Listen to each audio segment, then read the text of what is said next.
Haleluya. Salam sejahtera bagi Bapak, Ibu, Saudara-saudari yang dikasihi oleh Tuhan.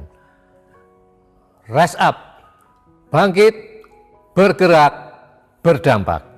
Haleluya, puji Tuhan. Bapak, Ibu yang dikasihi oleh Tuhan, kembali kita akan belajar kembali tentang kebenaran firman Tuhan dalam renungan 79 yang mengubahkan.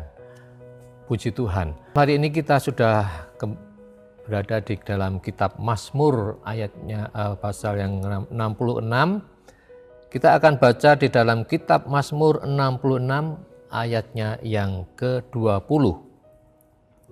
Firman Tuhan berkata demikian. Terpujilah Allah yang tidak menolak doaku dan tidak menjauhkan kasih setianya daripadaku.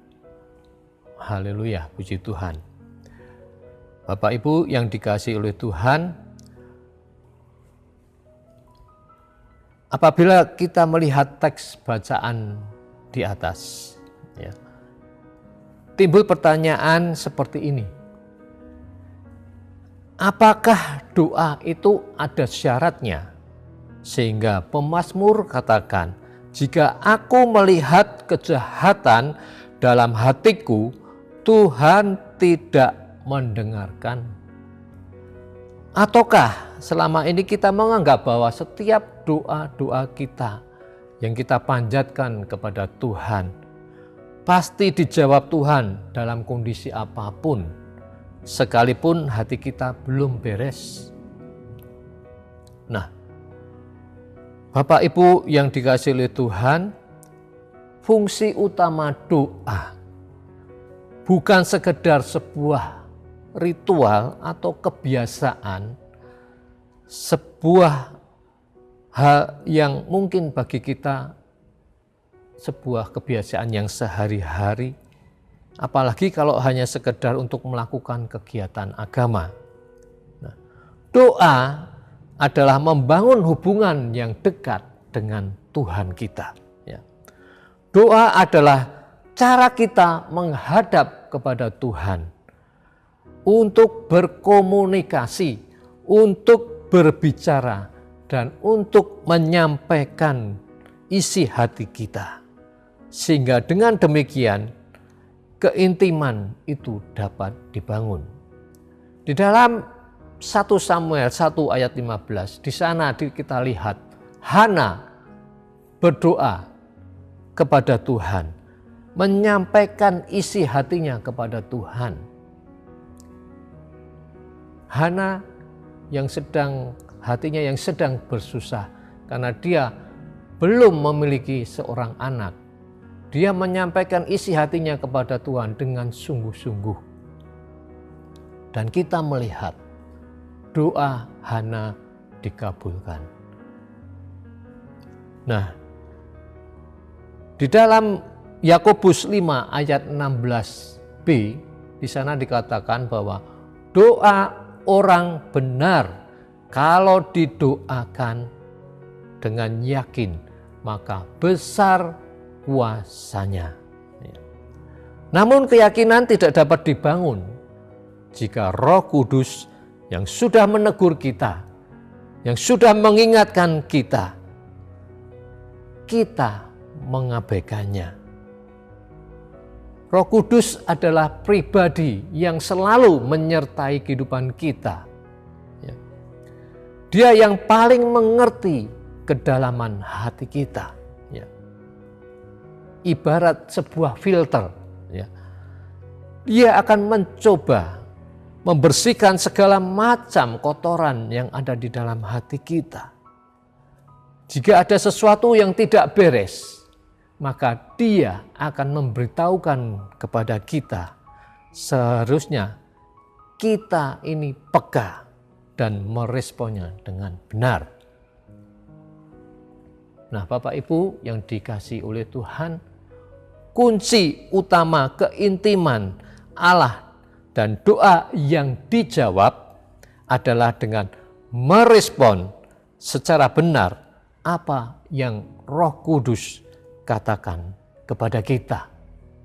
sekali lagi saya katakan, kunci utama keintiman dengan Allah dan doa yang dijawab adalah dengan merespon secara benar apa yang Roh Kudus katakan kepada kita. Ya, puji Tuhan.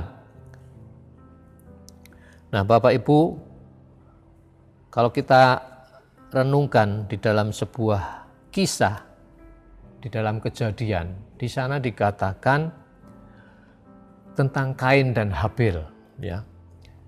Nah, kita sering mendengar pertanyaan, mengapa Tuhan tidak mengindahkan korban persembahan Kain, namun menerima korban persembahan Habil?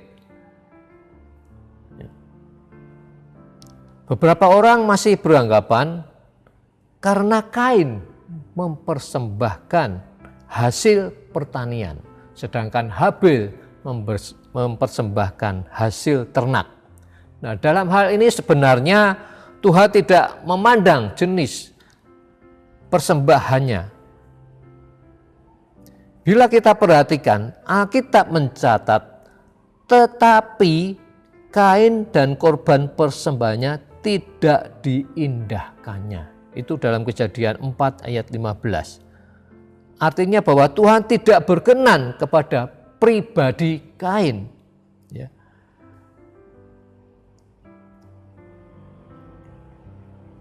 Selanjutnya barulah dikatakan korban persembahannya. Ya. Nah, di kitab lain dalam 1 Yohanes 3 ayat 12 disebutkan bahwa Kain berasal dari si jahat. Berasal dari si jahat mengungkapkan sikap yang didasari dari niat hati yang jahat. Ya. Sehingga Tuhan tidak menerima persembahannya, atau dengan kata lain, Tuhan tidak mendengar doanya. Di dalam kitab Mazmur 66 ayat 18, di sana pemazmur katakan, seandainya ada niat jahat dalam hatiku, tentulah Tuhan tidak mau mendengar. Dari sini kita memahami bagaimana korelasi antara jawaban doa dan niat hati. Betapa pentingnya niat hati yang benar. Niat hati berbicara tentang hal-hal yang jahat yang bahkan belum kita lakukan, yang masih ada dalam pikiran kita. Ya. Tuhan kita adalah Tuhan yang menilik sampai kepada kedalaman hati. Dan ia tertarik kepada yang namanya ketulusan. Niat hati yang murni akan selalu menghasilkan sesuatu yang baik dan berkenan di hati Tuhan. Ya. Sebaiknya niat hati yang buruk, walaupun disertai persembahan atau pengorbanan, tak akan pernah berkenan di hati Tuhan. Ya. Maka sekalipun kita mempersembahkan korban kepada Tuhan, tetapi bila hidup kita tidak berkenan di hadapan Tuhan, tentulah persembahan yang kita berikan itu tidak akan berarti. Maka sekiranya ada niat jahat yang terselubung, mari segera kita bereskan. Ya. Mintalah agar Roh Kudus senantiasa mengingatkan kita atas segala niat hati yang tidak benar. Ya. Jangan sampai dosa itu menjadi penghalang kita selama ini adalah karena niat jahat yang terselubung. Jadi dosa adalah merupakan satu-satunya penghalang untuk doa-doa kita dijawab oleh Tuhan. Nah, jika hati kita masih ada benci, masih ada dendam, dan Roh Kudus menyuruh kita untuk mengampuninya, maka dengan kekuatan Tuhan, kita mengampuni orang yang sudah menyakiti hati kita. Itu ada di dalam Yakobus 5 ayatnya yang ke-16a. Jika ada rencana jahat dan kecurangan yang kita rancangkan, dan Roh Kudus memberitahukan kepada kita, sebaiknya kita membatalkannya dan memohon ampun kepada Tuhan. Bukankah Tuhan Yesus selalu mengampuni kita sejahat apapun rancangan dalam hati kita?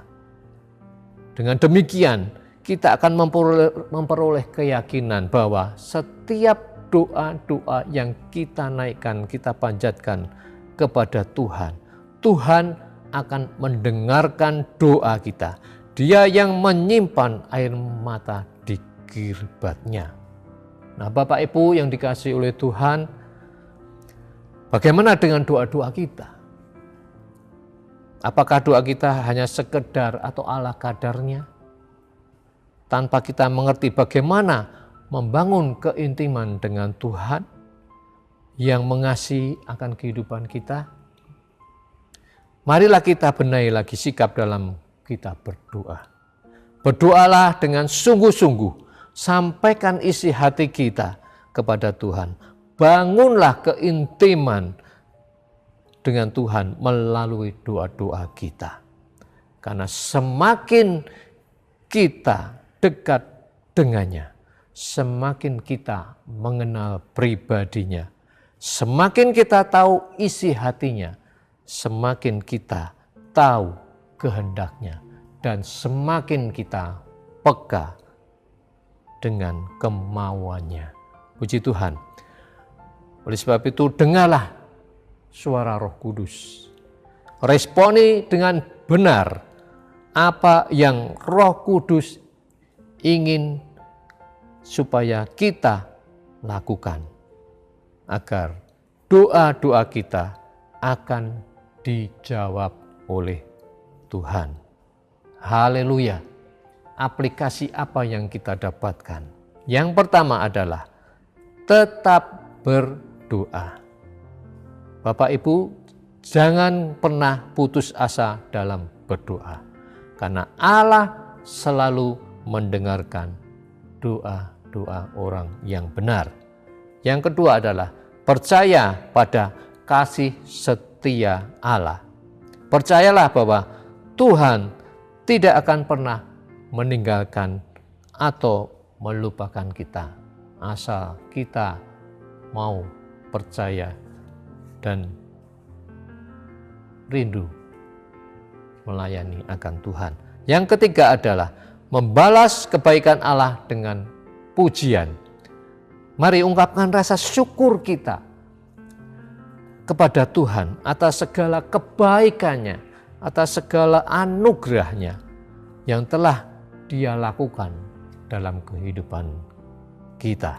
Nah, dari Mazmur yang kita baca, Mazmur 66 ayat 20, mengingatkan kita bahwa Allah adalah Allah yang setia, ya, yang tidak pernah menolak doa-doa anaknya dan selalu mengasihi mereka.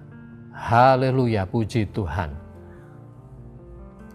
Terima kasih telah mengikuti Renungan 79, kiranya dapat menjadi berkat bagi kita semua. Nah, bagi Bapak Ibu yang ingin didoakan untuk pokok-pokok doa tertentu, menceritakan kesaksian baik mujizat, kesembuhan, pemulihan, masalah keluarga, dan lain-lain, dapat disalurkan melalui chat WhatsApp di nomor 0813-2742-0088. Puji Tuhan, haleluya. Mari kita berdoa.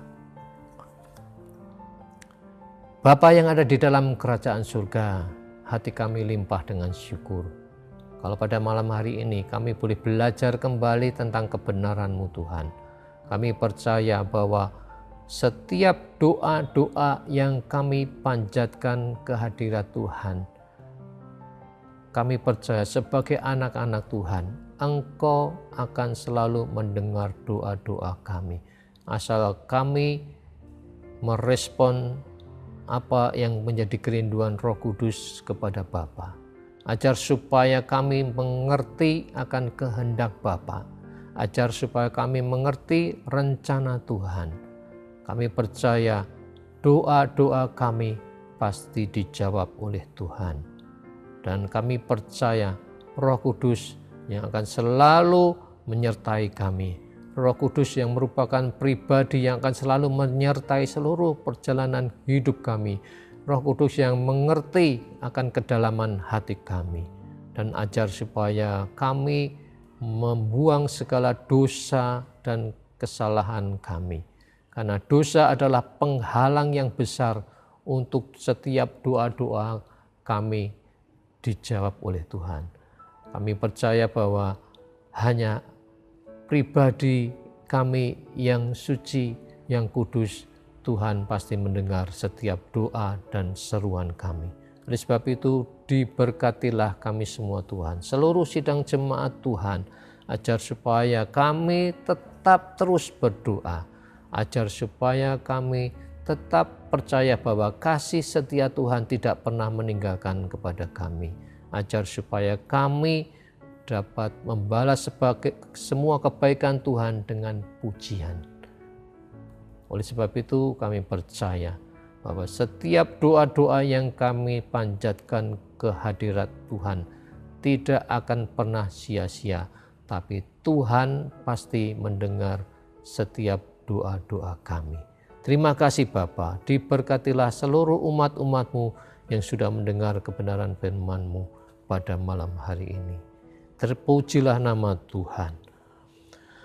Semoga Allah yang adalah sumber ketekunan dan penghiburan mengaruniakan kerukunan kepada keluarga besar GBD Elsyadai Magelang sesuai dengan kehendak Kristus, sehingga dengan satu hati dan satu suara memuliakan Allah dan Bapa Tuhan Yesus Kristus. Haleluya. Terpujilah nama-Mu Tuhan. Di dalam nama Tuhan Yesus Kristus kami sudah berdoa mengucap syukur. Haleluya. Amin.